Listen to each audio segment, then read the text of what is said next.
یہاں پر بات ہو رہی تھی نا کہ مجرم کی بات ہو رہی ہے، تو ان کا قصور کیا تھا؟ گناہ کرنے کا.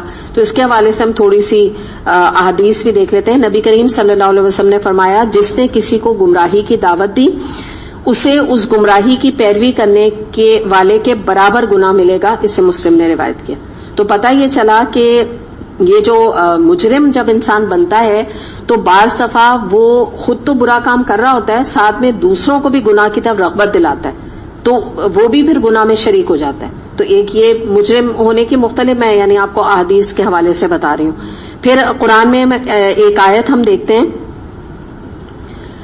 یہ آیت ہے سورہ مائدہ کی آیت نمبر 2 ہے، وَتَعَاوَنُوا عَلَى الْبِرِّ وَالتَّقْوَى وَلَا تَعَاوَنُوا عَلَى الْإِثْمِ وَالْعُدْوَانِ. نیکی اور تقوی کے کاموں میں ایک دوسرے کی مدد کرو اور گناہ اور ظلم اور زیادتی کی باتوں میں ایک دوسرے کی مدد نہ کیا کرو.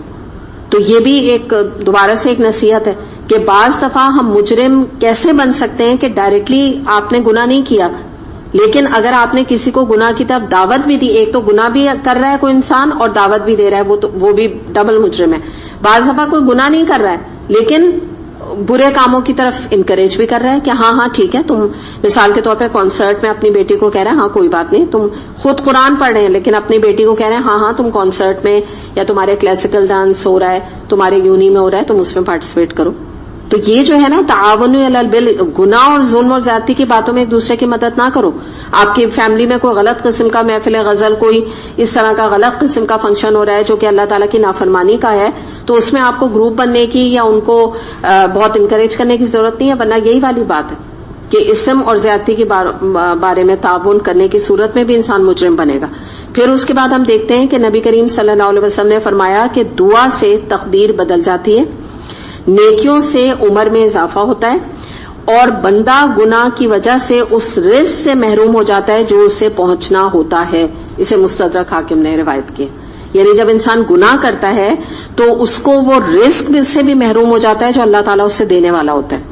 پھر اس کے بعد ہم دیکھتے ہیں کہ نبی کریم صلی اللہ علیہ وسلم سے صحابہ کرام نے پوچھا کہ ایمان کیا ہے، تو آپ صلی اللہ علیہ وسلم نے جواب دیا کہ جب تیری نیکی تجھے خوش کر دے تو وہ کام ایمان ہے، اور جب تیرا گناہ جو چیز تجھے رنجیدہ کر دے وہ گناہ ہے.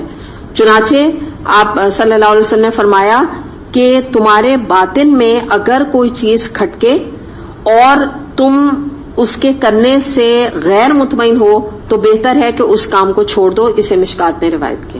یعنی اگر ہم جاننا چاہتے ہیں نا کہ گناہ کیا ہے یا کون سی چیز ہمیں مجرم بنا رہی ہے تو وہ چیز دل میں کھٹکن پیدا کرتی ہے.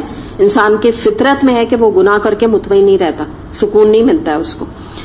پھر اس کے بعد یہاں پر ہم دیکھ رہے ہیں عذاب کے حوالے سے کہ یہاں پر جو عذاب کا ذکر کیا گیا تو اس میں بتایا گیا ہے کہ یہ کہہ رہے ہیں یہاں پہ کہ حقیقت یہ ہے کہ جو گناہ کر کے مجرم بن کے کرمنل بن کے اللہ کے سامنے حاضر ہوگا تو وہ وہاں ایسا عذاب اسے ملے گا جو حقیقت ہے کہ قیامت کے دن ایسا عذاب ہوگا کہ جو مجرم ہیں جن میں نے آپ کو ساری کیٹیگریز بتا دی کہ وہ موت کی تمنا کریں گے اور مگر ان کو موت نہیں دی جائے گی. وہ کہیں گے اس عذاب سے دن رات مبتلا رہنے سے، زقوم کا کھانا، کانٹوں والا کھانا کھانے سے، کھولتا ہوا پانی پینے سے، خون اور پیپ کا پانی پینے سے دن رات، اس سے بہت بہتر ہے ہم مر جائیں. یہ بھی کوئی زندگی ہے؟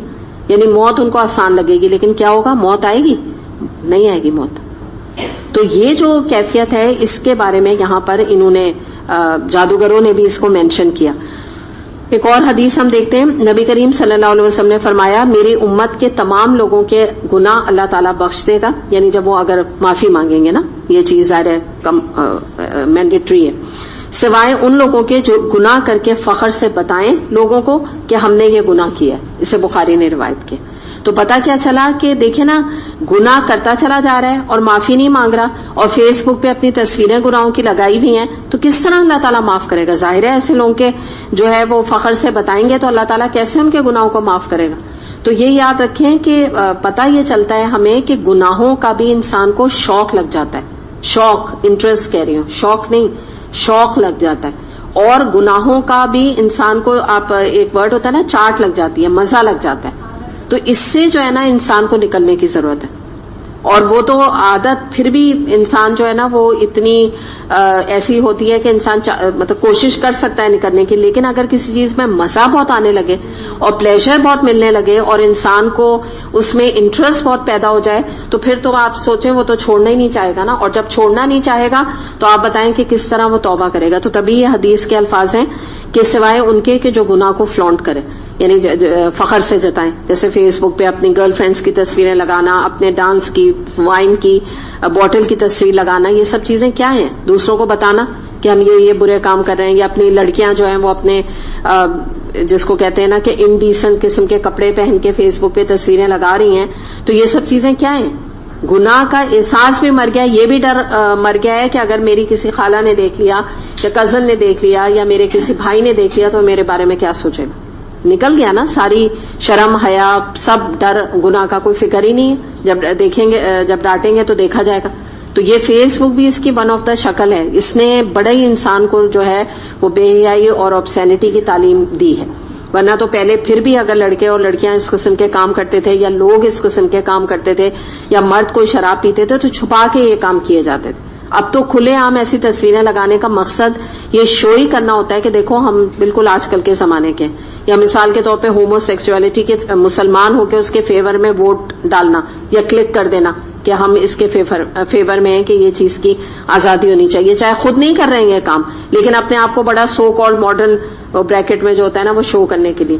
تو یہ ساری چیزیں ایسی ہیں کہ اس کے بارے میں جب انسان کو گناہوں کا شوق ہونے لگے تو یہ جو دعا ہے نا اس کو ضرور مانگیں کہ وتوفنا مسلمین، کہ اللہ تعالیٰ تو میرا خاتمہ ایمان پہ کرے. یعنی مراد یہ کہ فوراً اپنی موت کو یاد کریں. سورہ الاعراف کی آیت نمبر 127 ہے ربنا افرغ علینا وتوفنا مسلمین. اور افرغ علینا یہ بھی یعنی شروع کا ٹکڑا اس کا بہت اچھا ہے کہ اللہ تعالیٰ تو ہم پہ صبر کا فیضان کر دے، یعنی اتنا صبر ہمیں ڈال دے کہ ان گناہوں سے کے اوپر ہمیں کوئی اٹریکشن محسوس نہ ہو، ہم برداشت کر جائیں ان تمام گناہوں کو، اور ہمیں موت نہ آئے مگر کس حال میں کہ ہم مسلمان ہوں. آخری ہمارا خاتمہ جس کو کہتے ہیں نا بزرگ بعض دفعہ کہتے ہیں ہمارا خاتمہ ایمان پہ ہو، تو فوراً یہ دعا کرنے لگے. تو انشاءاللہ اللہ تعالیٰ سے امید ہے کہ جو گناہوں کا شوق ہے اور گناہوں کا مزہ ہے اور جو پلیزر ہے اور خوب خوش ہو کہ گناہ کر کے آج آپ دیکھیں خوش ہوا جاتے ہیں. اور آج نہیں ہمیشہ سے ہے، مگر میں نے آپ کو فیس بک کی مثال دی کہ وہ تو اور ایک لیبل بنا دیا نا، ایک سمبل بنا دیا. پہلے سمبل نہیں ہوتا تھا، خوش تو پہلے بھی لوگ ہوتے تھے گناہ کر کے، لیکن یہ چیز بڑی تکلیف ہے. آپ دیکھیں شادیاں ہوتی ہیں، شادی بیاہ کے مواقع پر کوئی ایسا اللہ کا حکم نہیں ہے، میجورٹی اللہ کے حکم توڑے جاتے ہیں، موسٹلی حکم توڑے جاتے ہیں. اور آپ دیکھیے کتنا خوش ہوا جاتا ہے شادی کے دن، کتنا خوش ہوتے ہیں لڑکی والے بھی لڑکے والے بھی، لڑکا بھی دلہن بھی دلہا بھی.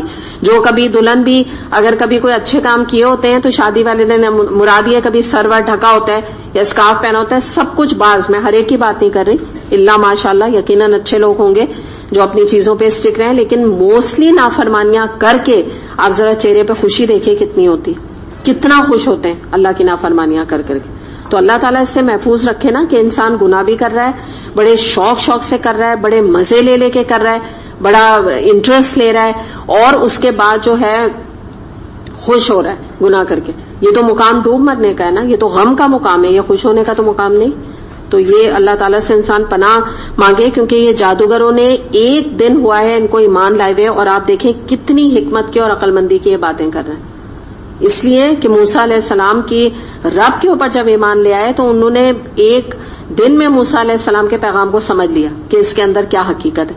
تو یہ میں آپ کو بتا دوں کہ جو سمجھنا چاہتا ہے نا وہ قرآن کی 2-4 کلاسوں سے سمجھ جاتا ہے کہ میرا رب مجھے کیا چاہتا ہے. اور اگر کوئی نہ سمجھنا چاہے تو پورا قرآن بھی ختم ہو جائے، اما پارا بھی ختم ہو جائے، وہ جیسے آتا ہے، بعض لوگوں کا میں بتا رہی ہوں جیسے آتے ہیں ویسے ہی نکل جاتے ہیں، کہتے ہیں پتہ نہیں کیا ہاں پڑھا تھا قرآن، یاد نہیں کچھ. جب ڈسکنیکٹ ہوتے ہیں نا، ڈسکنیکٹ ہو جاتے ہیں قرآن پڑھنے کے بعد، تو پھر ایسا دماغ سے چیزیں نکلتی ہیں کہ انسان کہتا ہے ہاں ایک وقت تھا پڑھا تھا، پتہ نہیں کچھ یاد نہیں آتا، کچھ ذہن میں نہیں آ رہا کیا پڑھا تھا. اور پھر یہی کیفیت ہو جاتی ہے کہ 10 منٹ 5 منٹ جو ہے وہ کلاس میں جو ہے نا بیٹھنا گوارا نہیں ہوتا. اور یہ جو ہے نا کہ نہ جیے گا اور مرے گا، تو یہ سورہ اعلیٰ کی آیت نمبر 10 سے 13 میں آتا ہے کہ اللہ تعالیٰ فرماتے ہیں اس میں کہ جو خوف رکھتا ہے وہ نصیحت پکڑے گا، اور بے خوف ہو وہ بدبخت ہوگا جو پہلو تہی کرے گا، یعنی اللہ کے پیغام سے پہلو تہی کرے گا، یعنی اگنور کرے گا. اور جو یہ شخص قیامت کو بڑی سخت آگ میں داخل ہوگا، پھر وہ نہ مرے گا اور نہ جیے گا. تو بالکل یہی بات جو انہوں نے کہی نا، یہ سورہ اعلیٰ کی آیت نمبر 10 سے 13 میں بھی آتی ہے. تو